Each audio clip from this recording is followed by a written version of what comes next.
But if people are intentionally trying to smear the Chinese population, trying to smear China as a country, or trying to attack me, I'm not so sweet. Hello, 大家好，欢迎回到外媒看中国，我是安博然。A group of Chinese journalists accompanied China's President Xi Jinping to California for his first visit to the United States in 6 years. If you saw any of the reports, you might have noticed something striking. They presented amicable, positive, and friendly reports, extolling the virtues of peace and getting along, and the win-win benefits that could come from better Sino-US relations. One of those journalists was Liu Xin, a highly respected host from CGTN. I'm excited to announce that today she is on the show. This is Reports on China. I'm Andy Boreham in Shanghai. Let's get reporting. Her career has spanned decades, and today she's one of the best-known Chinese journalists in the world. I don't think she needs much more of an introduction than that. Liu Xin, thank you so much for coming on the show. Thank you, Andy, for having me. Now, you have a really long and quite illustrious career, and there's so much that I'd really love to ask you today, but I know you're super busy, so I'll try to keep it on one topic. And that is the recent visit of China's President Xi Jinping to California in the USA to meet with US President Joe Biden and to attend the APEC meeting, among other things. But specifically, I wanted to talk with you about Chinese media and how it compares to news media that we're used to in the West. So I noticed that the English language Chinese reporters I followed who went to San Francisco, including yourself, all created quite friendly and positive reports, really promoting unity and peace and progress. I think when contrasting your reports against some of the Western media reports of Xi's visit, the difference was pretty clear. So I was wondering what the thinking was behind such positive media coverage on the part of Chinese journalists visiting California.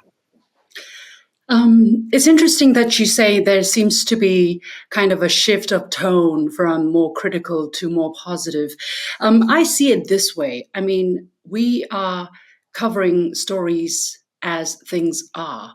When people are saying harsh things about China, or when people are talking about China in an inaccurate, untrue manner, we tend to rebuke and we tend to give out our perspective in a straightforward way. But when things are different, then you do it differently according to the situation.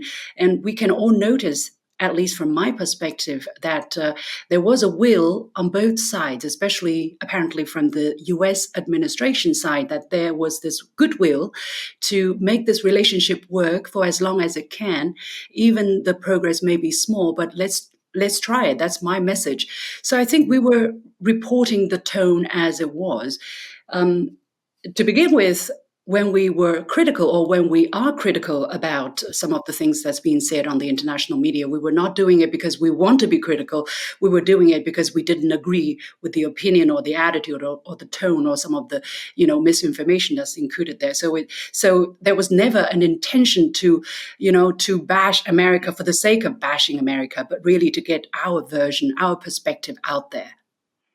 Yeah, I think that might be something people find quite hard to understand, that the Chinese media does kind of go with the flow. It's not necessarily told exactly what to do. But for me, I think it's always been quite clear that Western media in particular thrives on fear and tension and conflict. And there's that old saying that I'm sure you know, if it bleeds, it leads. While Chinese media, although it sometimes can feel a little bit boring, it does come across sometimes a bit more diplomatic and definitely tries to keep tensions down. So I was wondering for you, what you see the key differences are between Western and Chinese media. Yeah, this is the question I think about all the time, and I get asked all the time, almost every time I go on stage or go on international media, they would ask that question. I think I want to pick up what you just said. Sometimes the Chinese stories may be boring, but some things are boring but important. And our job is to bring the important information out there, but make it interesting. And that is a challenge because people by nature are drawn to sensational things, are drawn to pictures that are eye-catching in whatever ways. So our job is to make the positive or the big picture as appealing to their senses, because we believe that is that is important. It is important for people not just to know the partial truth, but also know the big picture so that they can really make informed decisions. And this is what I told my colleagues in ABC and NBC in Bay Area, because they started the interview both by asking about similar question, about Chinese censorship or about media freedom. I said, we are probably a bit more concerned with the quality of the information we are providing, because we are speaking to an audience of hundreds of millions, if not billions, if you know what I mean. CGTN reaches out to all over the world. There are 8 billion people. We have a huge responsibility. So sensationalize is okay, it's fun, but responsibility, I think, is the more important word. It sounds a bit more boring, probably, but it is really more important. Speaking of sensational, one interview you did take part in a few years ago was quite sensational for a few people, and that was your interview on Fox News, or Fox Business. You came across really well for me and many in China and across the USA even, and you just mentioned you took part in 2 local interviews in California, one with ABC and the other with NBC. So let's just take a quick look at some of those highlights. Let me start by asking, just how much journalistic freedom do you have? Do you have guardrails or parameters in terms of your analysis of what happened here, or maybe even your criticism of the Chinese government? Well, every time I'm asked the same question, as if that is the most important question for a journalist. I think, coming from the Chinese perspective, having worked 25 years as a journalist, the most important question to ask: are we being professional and responsible reporters? Are we giving people the information that is accurate? Not just accurate partially, but accurate comprehensively? Are we being responsible in giving people the kind of quality information that they need so that they can build their decisions on? Are we bringing the people together so that they can rally behind the same goals and building the country better so that they're more united? Are we able to entertain people without without providing the kind of toxic information that's out there all the time? This is what I'm concerned about. And I think that is the ultimate barometer of journalism, which is quality information instead of, what you describe as the freedom of reporting, which is important, but sure. I think there are more important functions of a media outlet. Is it the feeling that there are places where we can work together, and we will, and other things we just let them be?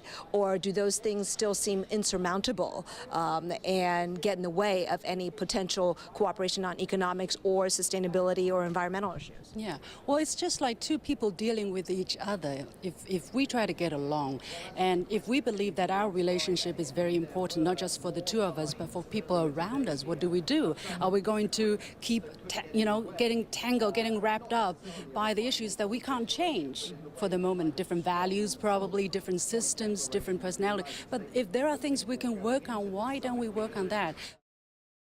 Okay, I noticed in those 2 interviews, they were actually also quite amicable, despite both local reporters being quite fixated on so-called freedom of expression in Chinese media, like you mentioned before. Before you went in for those interviews, were you wondering if you might be thrown some curveballs, or were you worried that maybe the interview might take a negative turn? And also, in your opinion, what's the benefit of undertaking such interviews? Well, you're certainly right. I mean, observing from here, because the information that's being fed here are quite different from what you pick up there, and the sensational ones gets to be picked, and sometimes very critical ones. And I think this trip really taught me something, that media in the West are not uniform. Let's put it this way. There are journalists who are much more focused on divisions. There are journalists who are much more focused on local issues, and not so much about trying to get you on live on set.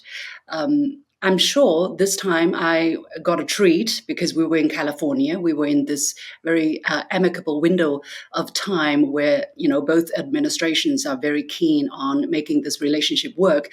So I was actually I was prepared for tough questions, but I wasn't really prepared for the kind of friendliness that I was shown. And this taught me something, that maybe the great majority of American press or American people are not hostile. to China. They are not intentionally twisting the information to create certain image or impression.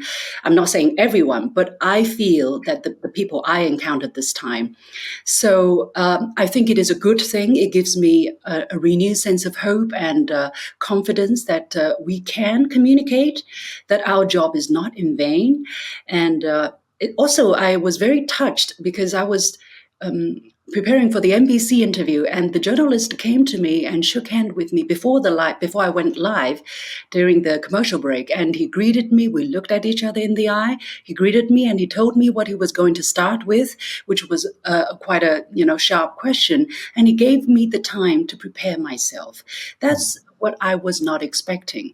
So I think that's probably the best takeaway is the confidence in positivity and people's goodwill, that despite some detractors' noises, the great majority of people that I met this time want this relationship to work. They are friendly, and I think I will approach my job with a better sense of, a less degree of depression, a better sense of hope, and that's good for me, for my mental and physical well-being. Yeah, and you did bring up an important point in that interview, and that was the difference of being face-to-face and looking each other eye to eye. I think that helps a lot. But I think you could probably also agree that there's been a heck of a lot of tension in the relationship between Beijing and Washington. And I really wholeheartedly feel that China's been treated like crap, basically, by the Western world over the past few years.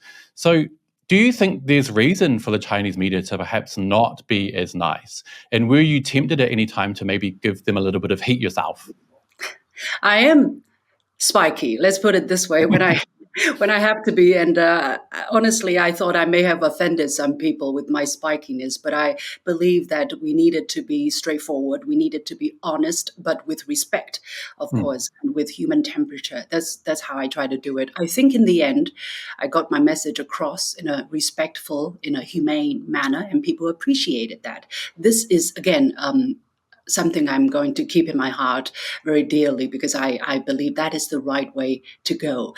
In China, we have this very famous saying, 人不犯我，我不犯人，人若犯我，我必犯人. I'm sure you know it as well. I don't know how to translate that exactly. How would you say it, Andy? Is it like do unto others how you would do unto yourself, or similar? Yeah, similar. That's similar, but it's a bit more resolute, I would say, a bit more... the message is very hard. If you don't offend me, I don't offend you. But if you offend me, I will offend you. Will offend you, yeah. Yeah. So I will defend myself. So I think if people really was mean, really intentionally smeared China, I think we should spare no efforts in fighting back, in pushing back.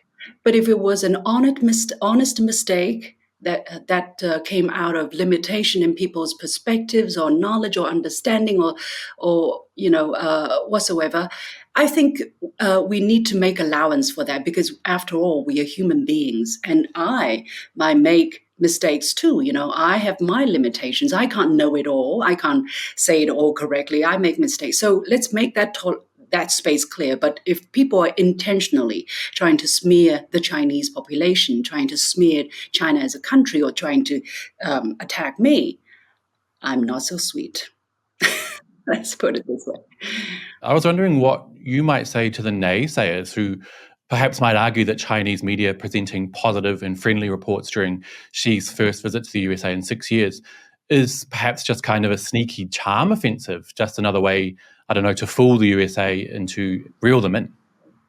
Well, we're showing our true face. I think we're showing our good intention, our goodwill, because it's not just during this trip that the Chinese leader says that we want this relationship to work, right? You have been covering this for many years, and for all along.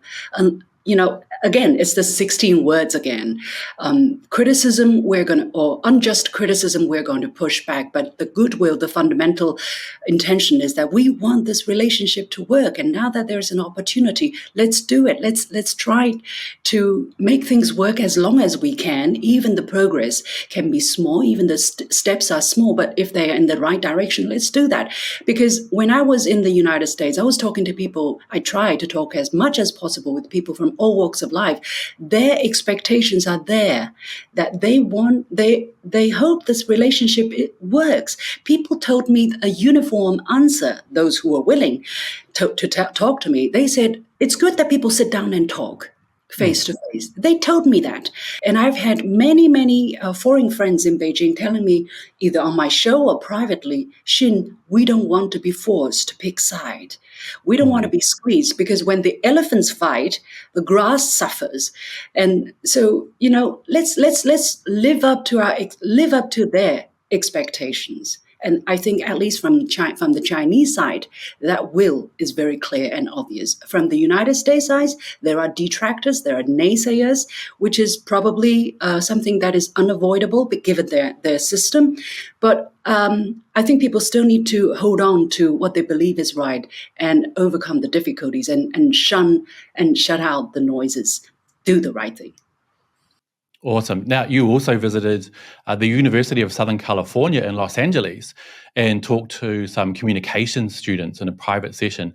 So I assume you might have shared some of your personal hints and tips for improving the media environment between China and the US, and perhaps how US media can produce maybe more fair and honest reports on China. So I was wondering if there were any questions from students that really stood out to you and what kind of advice you shared. Similar questions like that, like what people have all the time, the media environment, the journalists, but also there are other questions about diversity in the Chinese society, about birth rate, marriage, population growth, about young people's opportunity, about how I grew up. Whether my experience was typical or atypical in the Chinese society, and also about freedom. It was very interesting. There was a question posed to me by the professor, very distinguished Professor Robert Shear. He was a veteran LA Times journalist for decades, and then he turned to teaching, and he hosted me for a good 2-hour session. Very lively, and I was able to show a bit of what I do. And by the way, when the sheep came into the picture, you and I, we were in Shanghai together on that clip, when we were driving that feeder, the grass feeder. Everybody just, had a giggle. I think this is the power of positivity, the power of connection with your audience. And you can have sharp words, you can have, sharp criticism articulated in a very grandstanding way. But these are the things that people like, the things with temperature, things with human touch, or sheep touch, if I may. Yeah, but anyway, it was a very interesting, and it was thought-provoking for me as well, because I have to think of these issues and try to lay out some of the facts that were clear to me, to the students and my fellow American counterparts, in a way that they can relate to. One of the questions, for instance, was about freedom, which is very interesting, because he said, how do you look at freedom? And that is very thought-provoking, because I said, honestly, none of us is free. None of us can do whatever we want. And so long as we share this planet, we share this space with people, we cannot do whatever we want. There will always be limitations or boundaries here and there. And even if we are alone in this world, we're not free, because we might die from hunger or starvation because there's nobody to help us. Anyway, this is veering off a little bit. Yeah, but honestly, this is a very interesting question to think about, because if you're fixated about the idea of freedom, then you can be misled, right? Because the press is not free. Nobody can say things without consequence. You have to be responsible, because words have consequences. Maybe the only thing you're free to do is to dream. But the moment you try, you express it, the moment you try to realize your dream, you're not free. So very interesting. I will savor the conversation and the thoughts for a long time to come. A lot to think about. Liu Xin, it's been a great pleasure chatting with you today. Thank you so much, Andy, for the opportunity. By the way, your help was also very appreciated during my trip, so I thank you extra for that. Let's keep in touch. Awesome. Thank you so much. Well, what a fascinating discussion. I hope you guys enjoyed it. And as always, I would love to know what you think, so do let me know down below. And don't forget to hit like and subscribe if you haven't already, and I'll see you all next time. Bye-bye.